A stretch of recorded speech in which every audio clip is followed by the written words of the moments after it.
Hi everyone. Today I want to talk about the endless healing journey. So many of us feel burnt out, tired, exhausted, constantly on the rat race, and we don't know why. There's no reason for us to feel exhausted. We just feel exhausted. There's no reason for us to feel burnt out. We're just experiencing the feeling of being burnt out. And at the same time, we're pursuing our spirituality. We're doing everything right. We're practicing our meditations. We're doing reiki or energy healing or any other kind of self-help. We're getting rest. We're eating well. Like, we're taking care of ourselves and giving ourselves time. And yet we're still feeling this way. And we can run into this trap where we feel like, will the healing never end? Am I doomed in this life forever to experience all this suffering? Or why do I feel like I'm suffering when there's no reason for it? I don't have any major trauma to be healed, or I don't have any, my life is good. I have a good life, or I had a great childhood, and yet I feel like my childhood is still haunting my relationships, right? These are the questions that I'm going to dive into today. So I'm Jennifer Quick. This is Soul Clarity Podcast, and let's dive into it. Like my video, share my video, right? There we go. Anyhow, everything I talk about today, if it resonates with you, great. If this helps you, great. If it doesn't, then just let it go. It's not for you. All right? Honor that about you. You know what's right and what's not. You will tune in naturally to what sounds like the information you need to be hearing. And if it's not, then it's not meant for you. Anyhow, let's go into this. So it does feel often like we are continuously healing and it never stops. And no matter how much spiritual work you do, you're still struggling. Okay.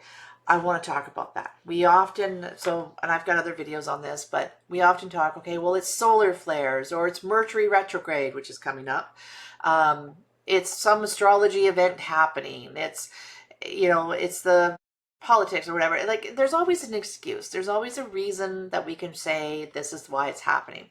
But that just seems like a never-ending cycle of, well, it's because of the moon, it's because of your hormones, it's because of Mercury, it's, and at the end of the day, we have to stop and go, I can't be this vulnerable to the shift in wind that I feel this constantly worn out. So yes, solar flares do affect us. Yes, the moon affects us.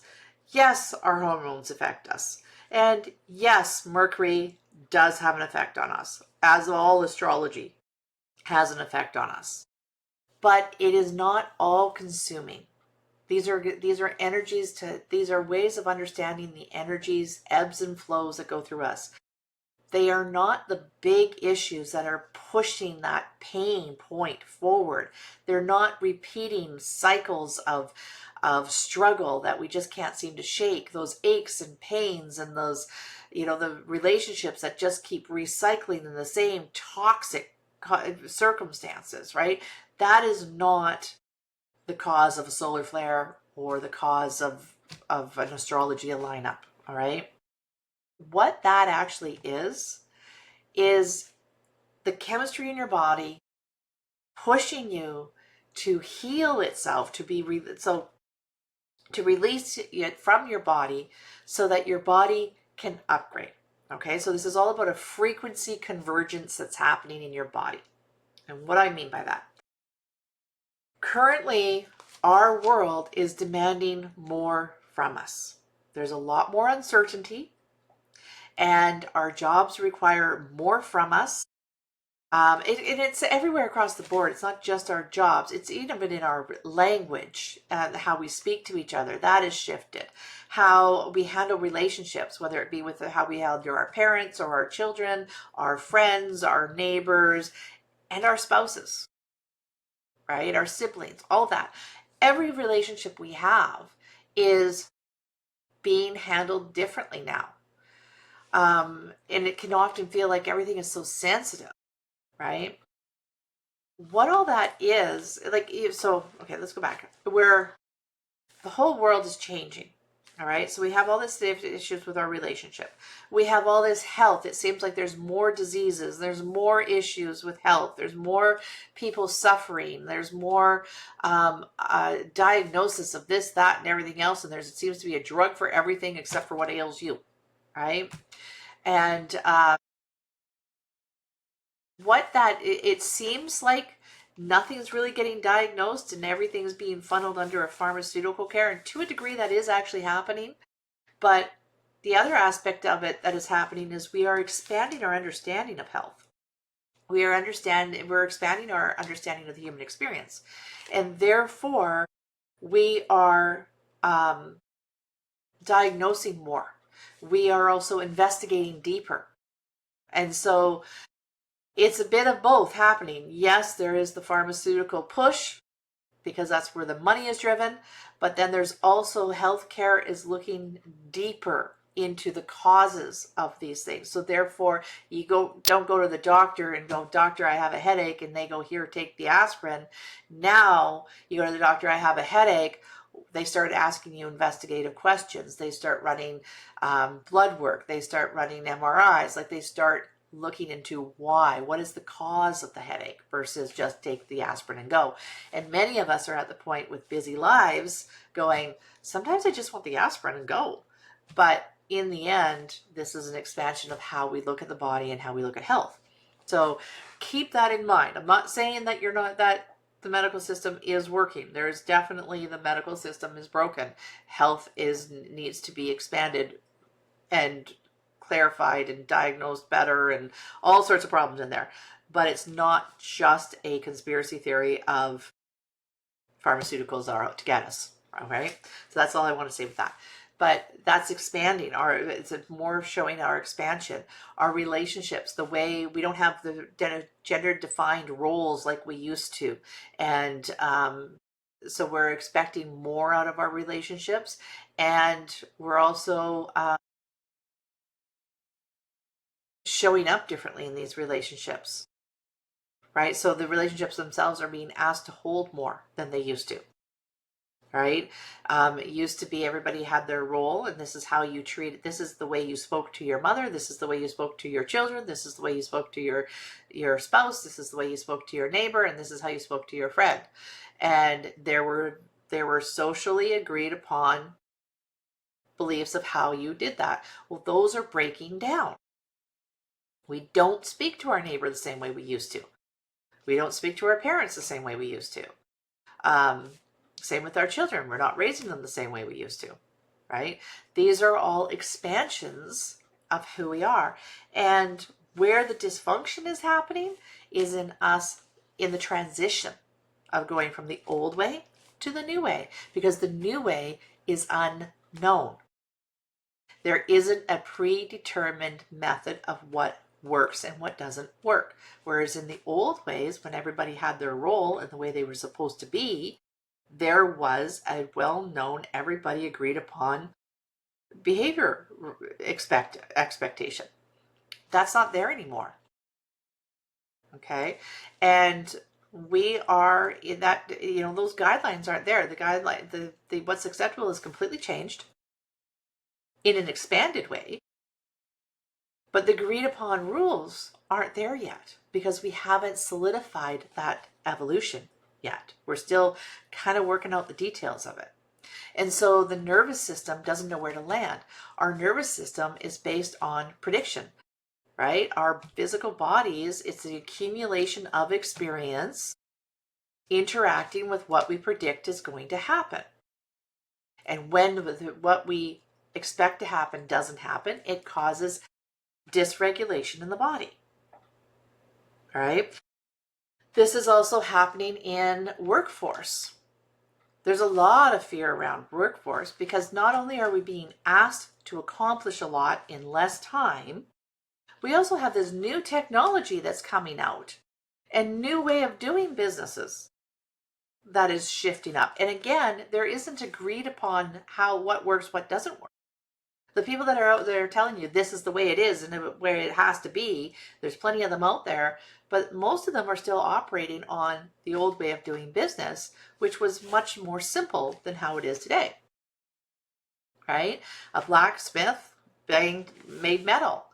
Well, a blacksmith today, we don't need horseshoes and things like that. And the metal work is done in a factory now. Blacksmiths are a lot fewer. There's still some around, but they're a lot fewer, and they tend to be more art-based. All right, these are generalizations. But that's an example of how that industry has expanded, and the person who's doing the job is now got a lot more expectations from them, or a limited control and expression within that system. That's the other thing that's happening, is a lot of our jobs are being reduced to very, like a cog in the wheel, very specific. You're either being asked to do too much in a big broad field, or you're being asked to do just one thing in an assembly line of lots of people doing one thing. And so you don't have a big picture, you don't have any ownership to it, you don't have any investment into it. It's just like you're just there. So it's a dysregulation and a stress point, because we as humans like to have a purpose. We like to know where we're going, right? And we like to serve into the collective. That's our nature. That's how we begin. That's one of the foundations of being happy, is how we give back. And so that has changed. Our workforce has changed. And there's also in the workforce, there's so much new technology coming out and new ways of doing things.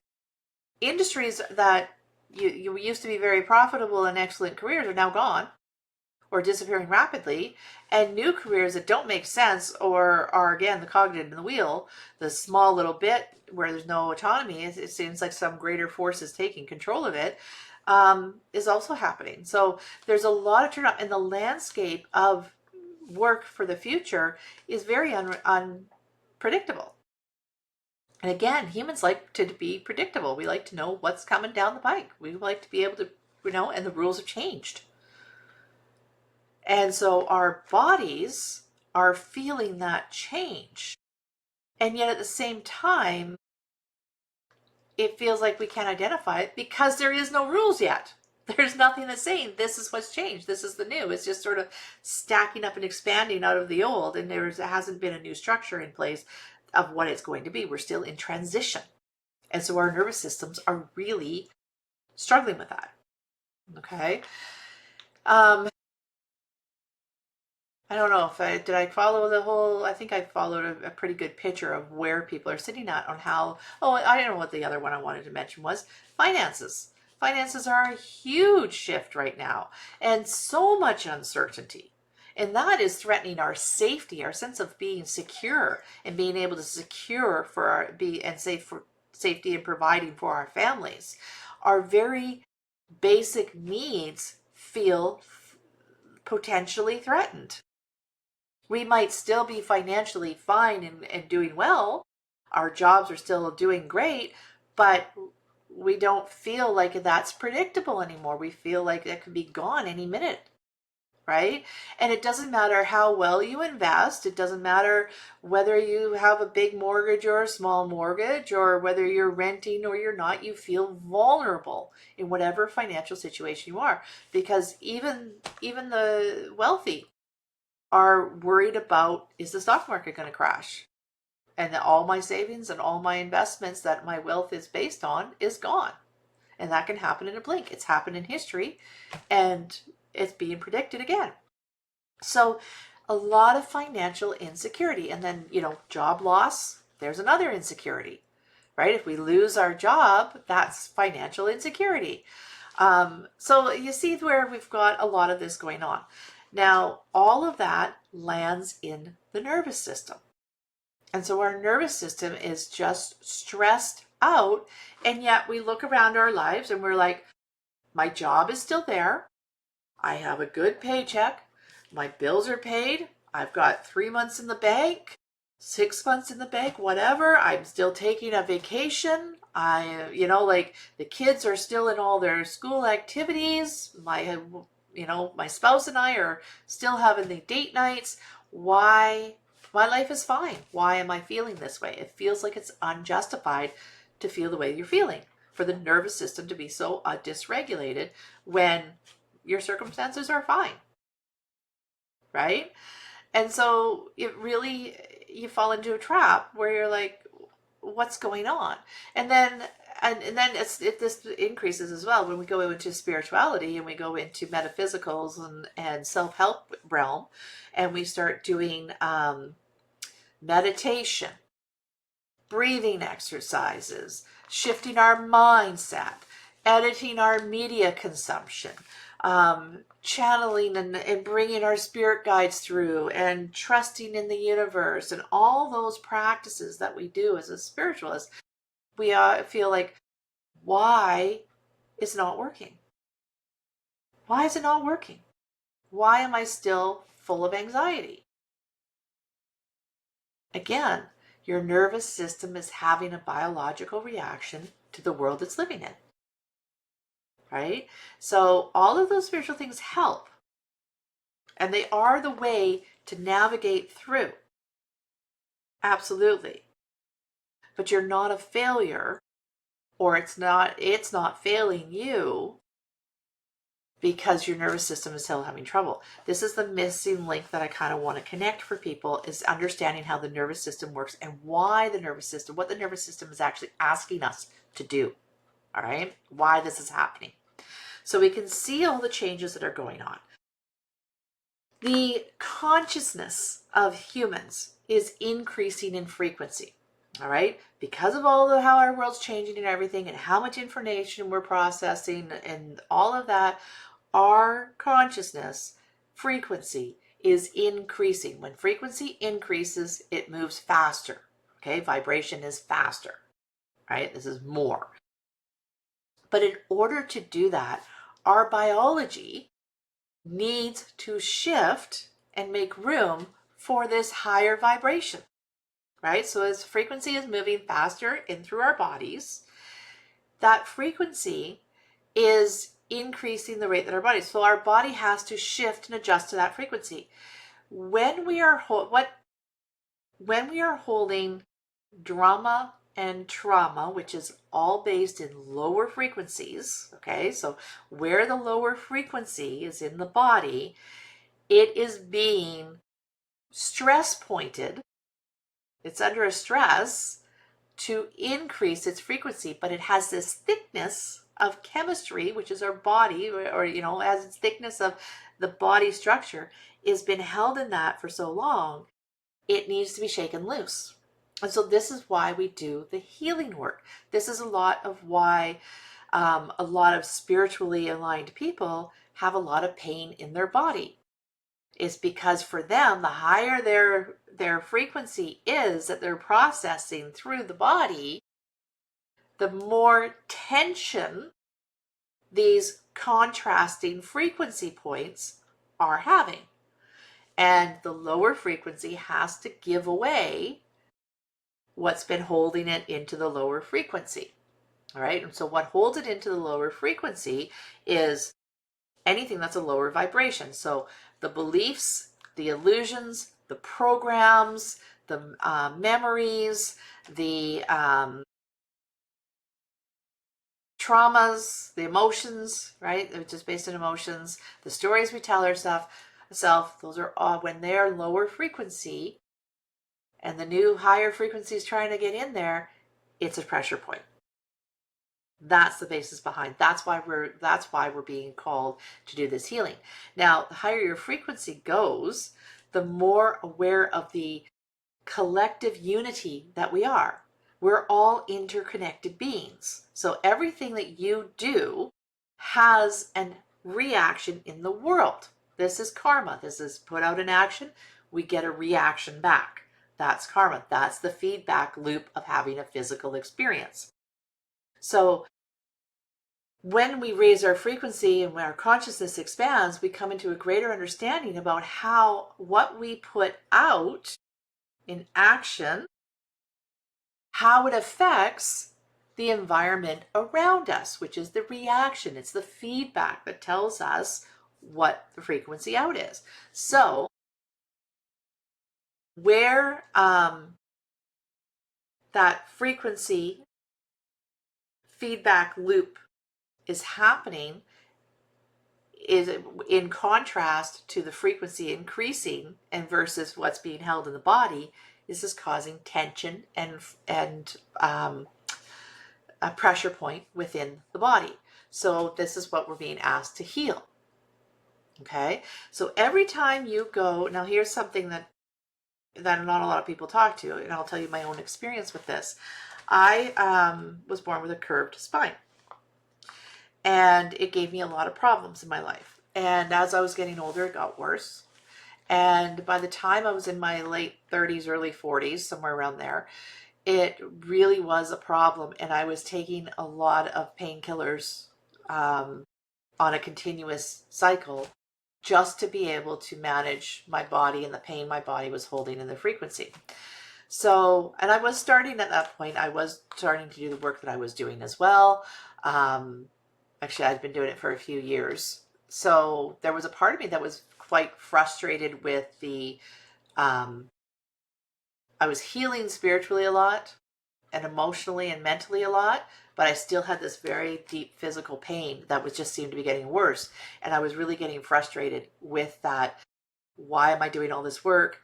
And yet my body is feeling worse and worse. Like, why is this happening? Should I not be able to heal my own body? So anyhow, one day I was out at a women's trade show thing, and I ran across a chiropractor, and I got talking with him, and he did his measurements. He ran this measurement thing up and down my spine that tested the stress that I was holding in my spine and what my curvature and everything was, right? And it lit up red almost completely all the way from the base of my skull down to the tailbone, right? Red. And he's like, wow, like that was a lot. And I was like, yeah, I've heard this all before. I've been down the chiropractor route. I really was kind of disregarding. It was just sort of, I did it because it was there at the show, but I was like, yeah, that's a fancy little device and everything. But what he caught me on is he says, if you follow my program, as I tell you to, fully, I will guarantee you 90% improvement. And I was like, you guarantee me 90% improvement of what I'm living through right now, I'll do anything you ask. Okay, and so that's how our relationship started. And I went to him 3 days a week for quite a while, for quite a few weeks, a couple months or something like that. I can't remember how the protocol went, but it was like at the beginning, I know for quite a while, it was 3 days a week. And he would adjust my spine. Now he is physically going, it's a chiropractor, they're physically going in and they're cracking your spine and adjusting and straightening it up, right?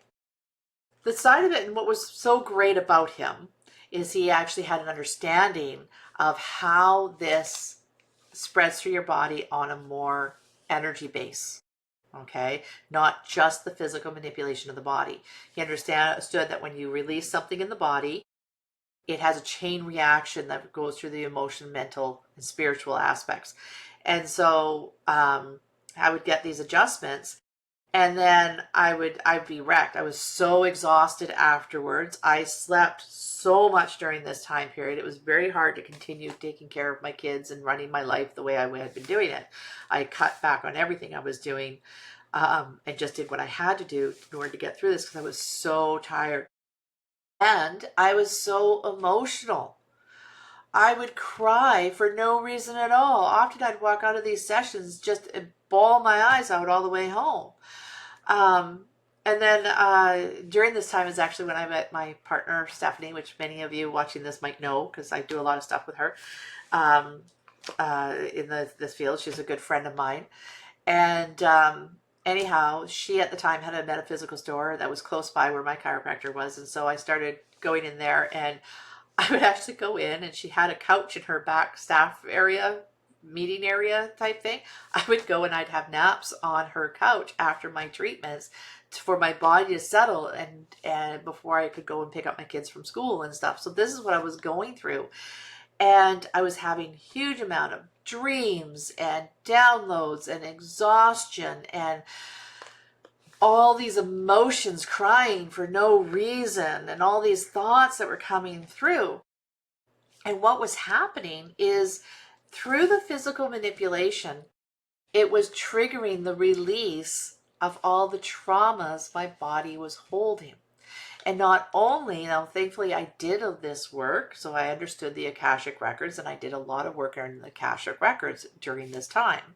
Because what happened is my Akashic records, I would go back into multiple lives that I had, multiple lives in my own family line as well, genetically, as well as spiritually, like my soul aspect of history. All of these things were held trauma in my body. And when the manipulation happened of the spine, it released the pressure, but then I had to process the lessons and release the trauma and the drama, I like to say, which was the emotions and thoughts, the beliefs, the illusions, the programs, the any curses and spells and all these things that were the actual energetic root of the pain in the body. Okay, so this is why, as a spiritualist, you're doing all this work and it almost feels like you're in more pain than if you weren't doing it. This is why, because you're dealing the healing work, but it's got to be released on the body. This is why yoga and Tai Chi and Qigong and just general stretching and walking in the forest and movement, dance, ecstatic dance is one of my favorite things. Chakra dance is another good one. These are all movements designed to release the traumas from the physical body with the work that you're doing on the spiritual. So it's not one is a one and done solution. It's a combination. It's all of it coming together to heal your path. So if you're deeply into doing yoga and or qigong or whatever, the physical side of it, and you're not addressing the esoteric side, the bigger picture, the emotional, the mental, the spiritual, right? Because there's the emotional, mental, which is the human cognitive experience, but then there's also the spiritual that ties into that too.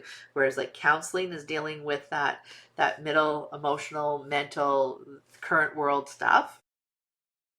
But when we move into the spiritual fields, such as the Akashic records and some of the other modalities, intuitive guidance, channeling, things like that, when we move into that, we're now addressing it at the soul level as well, and it takes a holistic picture. So wherever you are on that, if you're suffering from a lot of pain, look at what are you doing in the other areas, right?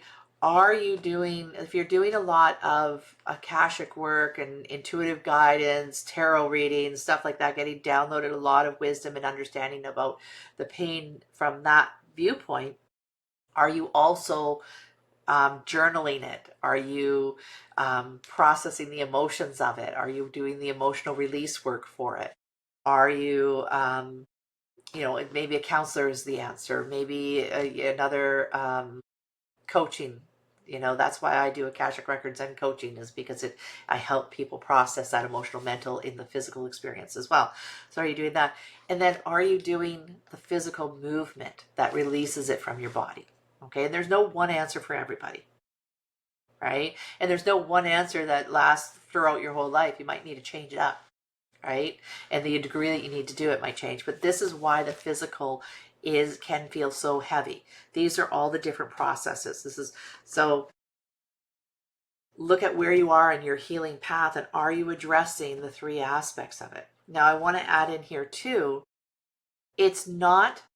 I want to talk about the history that's going on, because the other aspect that happens is we can do a lot of work on the physical, we can do a lot of work with the emotional, mental, and we're not dealing with the spiritual, esoteric side. Excuse me. And when it comes to the spiritual, esoteric side, I look at it in two viewpoints. We have a biological, epigenetic human history, all right? And then we also have a soul history. So on the human history, what we have is genetic memories that are coded into our body. All right. So everything that your parents experienced from the time they were conceived until, from the time that they were conceived until they had you, those experiences, because it's all chemical biology release, they're all coded into you. Okay. Everything your grandparents experienced from the time that they were conceived until they gave birth to your parent, is also coded inside of you. And so on down the line. So all of human history from your genetic line has the foundational coding in your DNA. That's what makes up this DNA. And when the soul is deciding to incarnate into this life, it chooses very specifically the DNA and where in life of that family path of DNA that it's going to come into the world and go into that incarnated body. So our soul is choosing. Now, how does the soul choose it? It chooses it based on what it wants to experience. And what it chooses to experience depends on its journey. It depends on what is its mission? What is its purpose? What's its intentions into this incarnation? And is it coming into, and a lot of souls at this point in time are coming in for the evolution of humanity, right? So they're wanting to go in and heal a lot of the human history that is held in our DNA.